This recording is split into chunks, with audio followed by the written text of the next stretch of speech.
Tonight, amid the president's growing clash with Europe over the war with Iran, the Pentagon set to pull thousands of U.S. troops out of Germany. A spokesperson announcing the withdrawal of approximately 5,000 troops from Germany. This decision follows a thorough review of the department's force posture in Europe. It's Ken Harbaugh with the MeidasTouch Network. There was no thorough review of America's force posture in Europe. This troop withdrawal was the result of two things: Donald Trump's tantrum over Germany refusing to bail him out as his war of choice against Iran spirals out of control, and Vladimir Putin calling in a favor. Just before this decision was announced by the president, with no warning, no preparation by the Department of Defense, Trump and Vladimir Putin had an off-the-books, unsupervised phone call that lasted 90 minutes. We don't know what transpired on that call, but we can guess. Democratic Congressman Seth Moulton told me yesterday that even Republicans in Congress are raising the alarm about this dangerous concession to Russia. And today I've got on the show a former Republican Congressman, Adam Kinzinger, who echoes that concern. We cover a lot of ground, including the release of Adam's new book. Check out the link below. Here's our conversation. Adam, thanks so much for joining us. We got a ton to cover today. It's probably going to take more than one episode, but let's start with this. What feels like an emotional outburst from the president demanding the removal of 5,000 U.S. troops from Germany on the heels of an off-the-books 90-minute phone call with Vladimir Putin with, as far as we know, no NSC members present. It was just him and Vladimir Putin. And the result apparently is this withdrawal from Germany. Break it down for us. Yeah, I mean, look, clearly an emotional outburst. Clearly not done. I mean, he really doesn't have a National Security Council anyway. People forget that. It's Marco Rubio, and that's about it. And yeah, I mean, he, for whatever reason, has this 90-minute call with Putin. Probably they talked about all their favorite movies and stuff because, Trump really wants to be his buddy. And then, gets off the phone and he's mad at Germany because Germany didn't participate, even though they've been helpful on basing and everything. They didn't participate in Iran, the war that he didn't even not sell it to the European allies. He didn't even sell it to the American people, by the way. He made no effort to do that. And so he just pulls a number out of thin air, 5,000 troops, we're going to pull them out. This is a gift to Putin at a time, by the way, Ken, and you know this as well as anybody, when Vladimir Putin is putting extra security around himself because he fears a coup. Ukraine, even though both sides have been, boxers in the ninth round, but Ukraine has been crushing Russia, and Donald Trump goes and gives him a big bear hug. So we know what this is, and this, I think we need to not tiptoe around it. Not that you do, and not that I do, but we need to, as a country, quit tiptoeing around. This guy has something going on with Vladimir Putin. Whether it's something Putin has on him, whether it's a natural affection for the fascist that Putin is, I don't know. But there is something unhealthy, unbelievable. And I got to say this too. Every damn Republican that's still in the House that'll tweet their concern. Oh, I'm concerned about this. Oh, right? Like, great. But just two of you can shut down the floor of the House of Representatives for the rest of the Congress until you get your way. So if just two of these people would say, you know what, I'm going to vote against every rule that comes to the floor, rules govern floor debate, until a Ukraine aid bill comes to the floor or something like that, they can do it. It does not take courage to put out a statement on X. It takes courage to actually take the power you have and do something with it. Great point. Can you explain to the uninitiated what America's footprint in Germany actually provides? It's not about the security of Germany, at least not primarily. It's about the security of the United States. I mean, it's also about medevac. The U.S. military presence in Germany is a linchpin in our global national security posture. Yeah, absolutely. So I remember I flew a couple missions when I actually flew the KC-135. I only did that for a couple of years, but a couple missions bringing wounded soldiers out of Afghanistan. They always go to Germany. There's, I think, Landstuhl is like the big hospital there. That's right. That's very important. It's a posture so Germany has been essential for our posture in the Middle East, to an extent, our posture in Asia. and 100% obviously with our posture in Europe. And if you think about, so look, in the olden times when we used to actually believe that a free Europe mattered, Germany having this big footprint was there so that if the Russians, for instance, did attack Estonia, as an example, which is not an unrealistic thing, we could forward deploy those troops if we needed to quickly while we actually reinforced from the States. So that forward located footprint is important for us to be able to execute whatever mission we need to on a timely basis. Do you remember all the talk about Benghazi back in the day? And some of the Yes. some of the criticism was legitimate, most of it was overblown. But one of the things that I remember my Republican colleagues saying is, why didn't we get troops there faster? And I agree. Why didn't we? Well, having troops forward deployed is how you do that. If you bring all the boys home and you just put them in, Fort Sill, and then you're sitting around wondering why we can't respond to things like Benghazi, well, then, you're not thinking foreign policy through. So this is an essential footprint. And, we just have a baby as commander in chief right now. That's the problem. And you're right about it being an absolute gift to Putin. There is growing chatter, even in the Russian blogosphere, about Russia's deteriorating military situation, about Ukraine's ability now to execute deep strikes into Russia. And there is real concern that Putin, as a distraction, or who knows what his rationale might be, but there are serious people saying he might try to open a second front. And the Eastern Europeans, the Estonians, for example, certainly take this very seriously. Is it something we should really be worried about? Yeah, we should be. And, I could see, so obviously Vladimir Putin has perfected what we call the gray area attacks, right? So this is the little green men that go in. They can't fully be, pinned to Russia. Everybody knows it's them, but, they're not under the Russian flag. So that's a gray area attack. Or he could just do a full attack. And it's a real concern. It's a real possibility, especially if you think Vladimir Putin is desperately trying to convince the Russian people that he's losing in Ukraine because of NATO, not because of the ineptness of the Russian military or the goodness of the Ukrainian military. And so what better way than to provoke an attack with NATO? And so it's a very real possibility. And look, Vladimir Putin has what's the word? He doesn't treasure his people, right? He's willing to throw men into a meat grinder to buy time. And so he's definitely would be willing to do that in Estonia, Latvia, Lithuania, something like that. So it's a very real possibility. Who best to know than those that are on the front lines in Eastern Europe, and they seem very concerned, and they understand the Russians far better than we do. And lastly on that, look, Donald Trump or Vladimir Putin knows that he's got a limited time with Trump as president, and, that's his time to act. Indeed. And to your point about those with who share a border with Russia knowing best, all you need to do is go visit that border to understand the threat that Russia poses. It looks like something out of a World War I movie, but worse, with the, not just the trenches and the barbed wire and the dragon's teeth, but fully mobilized defensive positions, the counter drone units now ramping up.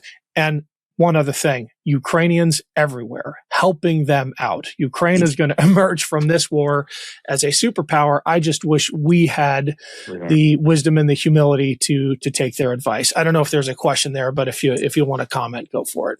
Well, yeah, look, if we had a smart president, we would be taking this opportunity to learn everything we can from the Ukrainians. One of the things we always know is when we go to war, one of the advantages is having old NCOs or old officers that have war experience. That can make a difference on the opening day. The same with Ukraine. They know counter drone technology. They know offensive drone technology far better than we do. And the DOD, I think, underneath it all still has a decent relationship, but the president is doing everything he can to destroy that. Hey everyone, it's Ken. Super quick break to remind you that I've got a Substack page. Please consider subscribing for exclusive content and bi-weekly Substack lives. And for the next month, every paid subscription goes towards my upcoming reporting trip to Ukraine. Thanks for the support. The link is below. Slava Ukraine.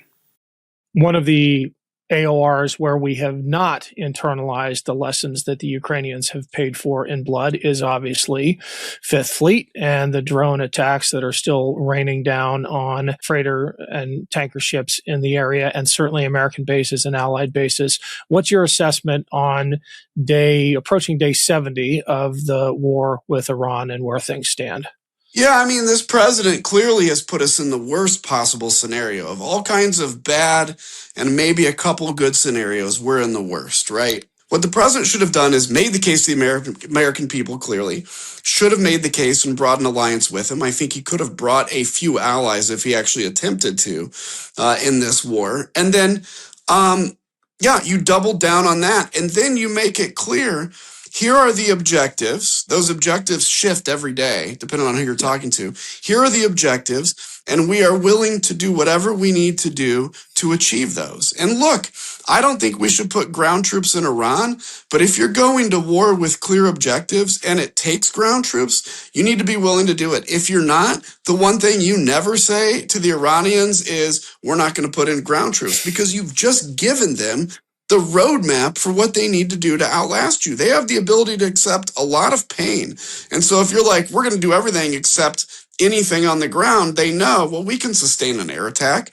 And so what the president has done is provoked a war. Obviously, the strait is shut down. We don't even begin to grasp the real oil shocks that's coming. I mean, even if the strait would reopen tonight, tankers move at the speed of a bicycle. So imagine now bicycling, because in the past, there's always like a long train of tankers to each port. So imagine now riding a bicycle from the Strait of Hormuz to whatever port of entry. And that's how long it is until you even get the first drop of oil from a reopened strait. I don't think people have grasped that. So we're in the worst position. And I think the president, quite honestly, needs to either admit defeat, which I don't want, because, long after Trump is gone, we have to live with the consequences, or he has to do what he needs to do to reopen this or engage. But we're in a really bad situation, my friend.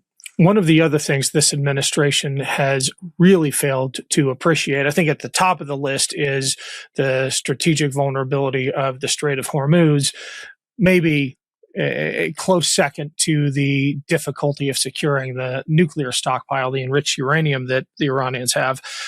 But they also fail to understand the enemy in fundamental ways, especially the ability of the IRGC to take punishment, to withstand economic pain. I mean, this is an organization that grew out of the revolution, that was at the front in the war with Iraq, which was a punishing, brutal war that pales in comparison to what they're being asked to endure right now. Can you talk about what it means for the IRGC to now be in charge, for Iran to have become a fully militarized state? As bad as the clerics were, the IRGC is worse. Yeah, this gets back to we're in the worst case possible scenario. And that is it. The IRGC, they're hardliners. They exist. It's like that old theory, when you're in hammer, everything looks like a nail.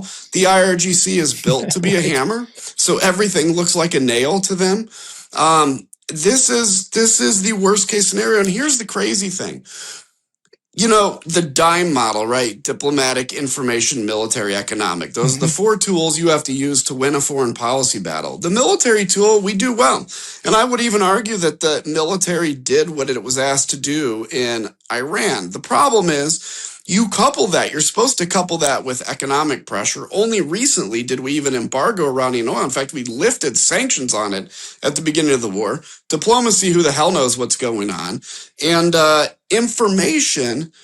So the Iranian regime, the IRGC, who has no cultural coolness, right? These are people that, they're not hanging out in bars or whatever. They are kicking our ass on the PR front by Lego memes. They're using Lego videos. And what is the White House doing? Is it taking the very smart people that work for it and trying to create counter propaganda, so to speak, to this? No. The White House is spending their effort putting out stuff going after Democrats. and other Americans. And then they wonder why 20% of the country is all that supports this war. They have failed on every level, the diplomatic, the information, and the economic front of how to do this. And then they wonder why they're not losing. This is what happens when you put a bunch of really stupid people who have been convinced that the main enemy of the America is Democrats and some Republicans. When you've convinced these people, and that's where their effort's spent, you find yourself in this situation. And sadly, we will wake up to this, but it's going to be at a great cost. They are both stupid, and I would argue deeply insecure. Watching Hegseth go after the media, kicking them out of the Pentagon, calling people like me who dare criticize him Pharisees, which has a 2,000-year history of being used as an anti-Semitic slur. When I see him doing the Special Forces cosplay thing, and then I think about the soft guys I know who are laughing behind his back, I think his insecurity is well-deserved, but we don't need it being acted out using our military. And I will say, because you still have context, you've probably seen it too, people would ask me all the time, like, is the military turning against Trump? And I'm like, well, the military kind of reflects the American people. It tends to be a little more Republican, particularly now in the enlisted corps. That used to be the case in the officer corps. But this is the first time I have seen my friends in the military that I still have left that have openly, kind of not openly, but like have turned against Hegseth. Yeah. They think he's a clown. They think he's a cosplay actor. He's a performance artist. And the weirdest thing is Hegseth is probably a pretty good actor. I just don't know why he's chosen to act like this and not like a competent Secretary of Defense. It's unbelievable. Yeah. We haven't even talked about the hearings last week. We'll maybe cover that ground another time, because I have to ask you about your book, which is just out. Yeah. Can't wait to buy a couple copies. Tell us about it. Oh, and you're going to flash it. Yes. That's what heroes do. It's called That's What Heroes Do. Look at this, man. It's got some amazing illustrations in it. People talk about heroes a lot, right? And I think there are some people that are absolute heroes, folks serve in the military, people that put their lives on the line. But kids right now think of heroes. They think of Superman, Spider-Man. The reality is kids every day can be heroes. And this book isn't political, but what it does do is it maps out, Christian and his dad. My son's named Christian. You can see who the story's based on. But they go on a little journey around the country to see people that are heroes, and they might surprise you. One quick story. I had a friend who's a Black entrepreneur that started an organization called Tuskegee Next. And what they do is they take young, predominantly African-American kids out of the rough parts of Chicago and teach them to fly airplanes. And so far, 60 kids, it's amazing, 60 kids have gone on to fly for airlines like United Airlines. And these are kids that never would have thought being a pilot was something they could do. That guy is a hero to me. That's awesome. Right? And even as little as somebody that's willing to help an old lady cross the street. And so it's a message for people in the kind of 4 to 12-year-old range about, how you can live every day as a hero. And I would just ask people to go get it, because it's you'll love it. And obviously, it's pre-sale still today. It comes out tomorrow, but it's a fantastic book. Awesome. We'll put the link in the show notes below. Adam, thanks as always for joining us. It was great. Thank you. Want to stay plugged in? Become a subscriber to our Substack at MeidasPlus.com. You'll get daily recaps from Ron Filipkowski, ad-free episodes of our podcast, and more exclusive content only available at MeidasPlus.com.